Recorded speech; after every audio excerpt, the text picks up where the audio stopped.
नमस्कार दोस्तों, मैं हूं दीपक सिंह, दैनिक स्टेट समाचार से। विक्रम रंधावा जी ने जो प्रेस कॉन्फ्रेंस कर कर जो शब्दों का उच्चारण किया, जो उन्होंने कहा, उसके बाद एक भौंचाल सा आ गया है जम्मू के अंदर। एक तो महामारी ने हाहाकार मचा के रखा है, और दूसरा रंधावा जी ने जो मोर्चा खोला उसके बाद वो पीछे भी हट रहे हैं, लेकिन अब लोग हटने और चुप होने वाले नहीं हैं। कई ऐसे भी लोग हैं जो अब उठकर सामने आ रहे हैं और वो कह रहे हैं कि भाजपा जिस लिए सत्ता में लाई गई थी वो उस कार्य को करने में विफल हुई है।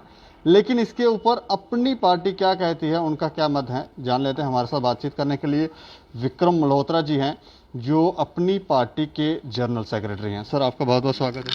धन्यवाद।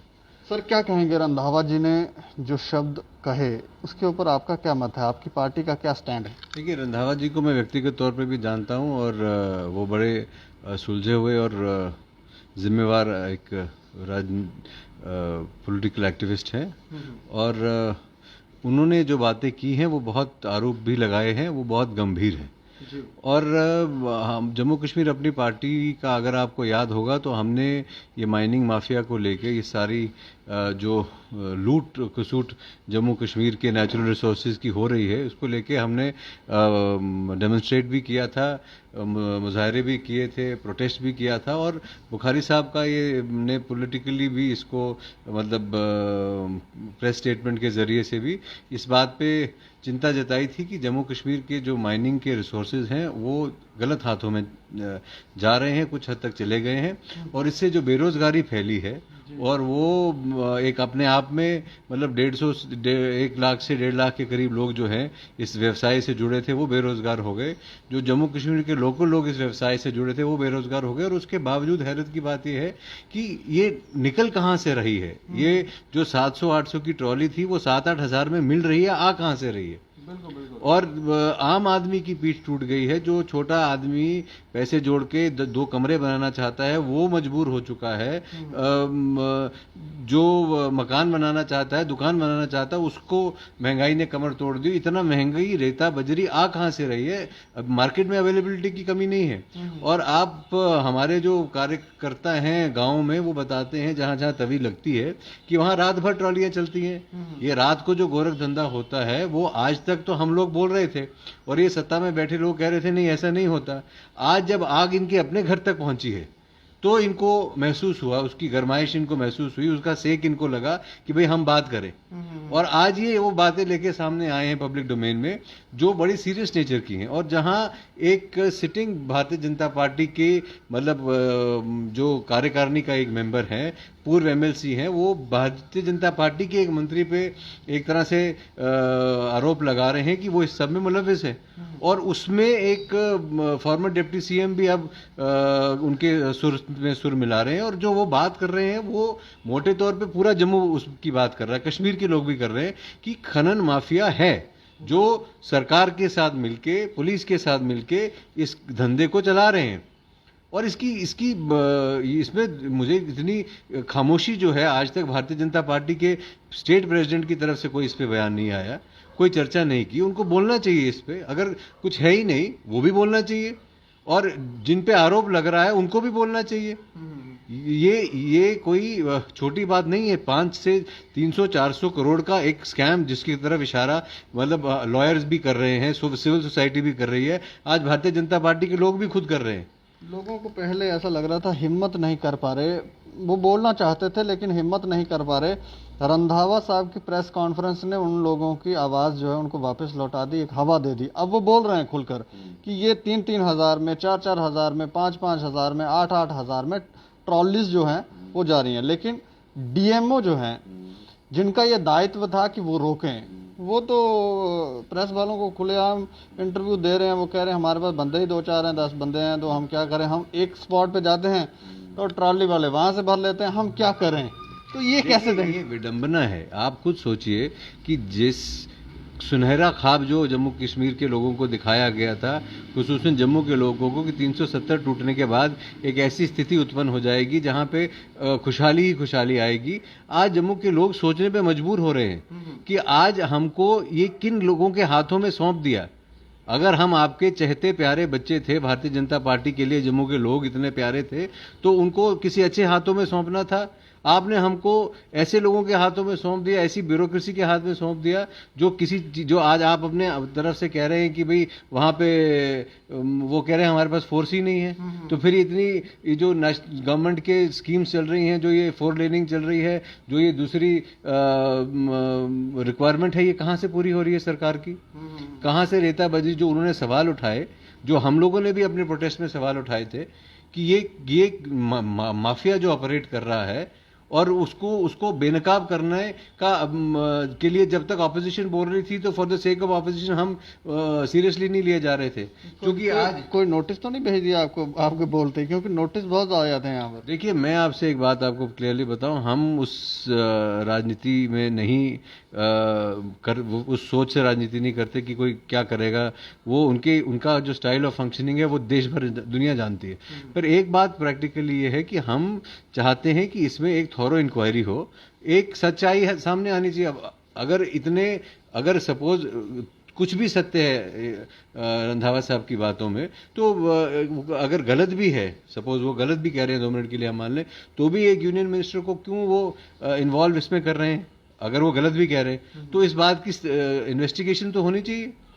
जगह जगह से, हर जगह से अब आवाजें उठने लगी हैं कि डॉक्टर जतिंदर सिंह जी जो हैं उनको रिजाइन दे देना चाहिए। इतने बड़े संगीन आरोपों के बाद एक अच्छे छवि का नेता तो कुर्सी पर बैठा नहीं रहेगा, लेकिन वो रिजाइन दे नहीं रहे। इस पे मॉरली भारतीय जनता पार्टी में ये कल्चर ही नहीं है। अगर ये कल्चर होता तो अब तक डॉक्टर हर्षवर्धन इनसे पहले रिजाइन कर चुके होते। जो देश के स्वास्थ्य मंत्री हैं, पूरा देश त्राही त्राही कर रहा है।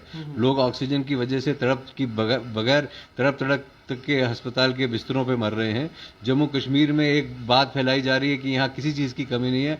आज आप भाइयों के माध्यम से लोग देख रहे हैं किस तरह लोग अस्पताल के बाहर सड़कों पे अपना सिलेंडर लेके बैठे हैं, पार्क में बैठे हैं, और वो कहाँ हैं? कहीं टेस्टिंग नहीं हो रही है। RT-PCR का टेस्ट कराने के लिए 4 दिन का टाइम मांगा जा रहा है। तो ये सारी सोच जो है, मुझे लगता है ये जम्मू के लोगों ने इस दिन के लिए भारतीय जनता पार्टी को नहीं चुना था कि आज भारतीय जनता पार्टी बाहर के लोगों के लिए रास्ते खोल देगी।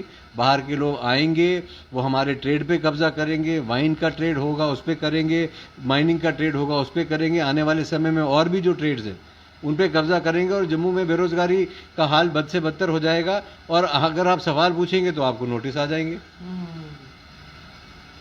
तो ये कहाँ का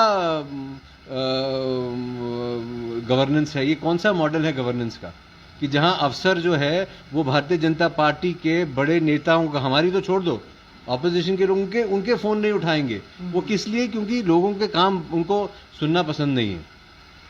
आज आपके चाहे डिवीजनल कमिश्नर हो, चाहे DC साहब हो, चाहे आपके CMO साहब हो, आप फोन करके देख लीजिए, आप एज अ मीडिया अपॉइंटमेंट लेके देख लीजिए, आप पूछिए ये सवाल जो आप कर रहे हैं आज कोरोना के लिए, कायदे से ये सवाल आपको प्रिंसिपल मेडिकल कॉलेज से करने चाहिए, आपको उन जिम्मेवार लोगों से करने चाहिए जो लोग हेल्म ऑफ द अफेयर्स पे है, पर वो आपको टाइम नहीं देंगे। तो ये जो एक विडंबना बनी है कि कोई अकाउंटेबल ही नहीं है, और खासकर इस महामारी के दौर में किसका दरवाजा खटखटाए कोई। यही कारण था कि भारतीय जनता पार्टी इलेक्शन से बच रही थी। ये कह रहे थे कि हम इलेक्शन करवाएंगे, जल्द होगी, अब वो भी 1 साल और लंबा टाइम जो है दे दिया गया। तो यहाँ पर कैसे डेमोक्रेटिक सेटअप हो पाएगा जम्मू कश्मीर में? देखिए, जो डेमोक्रेटिक सेटअप यहाँ है भी, उसको भी तो ताकत नहीं दी जा रही। जो आप आए दिन देखते हैं, DDC के जो हमारे चेयरमैन वाइस चेयरमैन चुन के आए, वो केवल दफ्तर पाने के लिए और बड़ी कुर्सी के लिए से तो मसला हल नहीं होगा ना।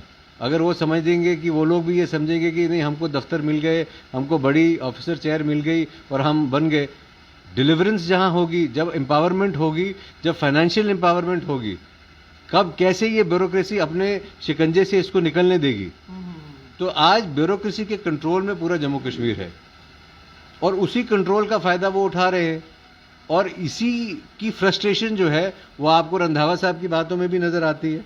उसी की फ्रस्ट्रेशन आपको और भी कविंदर गुप्ता जी की बातों में भी नजर आ रही है कि कहीं ना कहीं जो अकाउंटेबल लोग हैं वो they are failing to be accountable to the people's representative. जो आम आदमी के, अभी तो हमारे पास हाल फिलहाल में वही लोग हैं जो पहले चुनाव लड़े हैं, तो अगर वो लोगों की बात लेके जा रहे हैं, वो आपसे बात कर रहे हैं, लोग सड़कों पे आ रहे हैं कि भाई इस खनन माफिया को रोकिए, लोगों को की जेबें काटी जा रही हैं दिन दहाड़े, 700 की ट्रॉली जो एक महीना पहले थी, एक महीना बाद वो 7000 की हो गई है, लोग रो रहे हैं, तब आप कहते हैं नहीं ये तो हमको, ये लोग यहाँ लूट रहे थे, हमने इसको लूट को ठीक किया, सरकारी खजाने में पैसा डाला।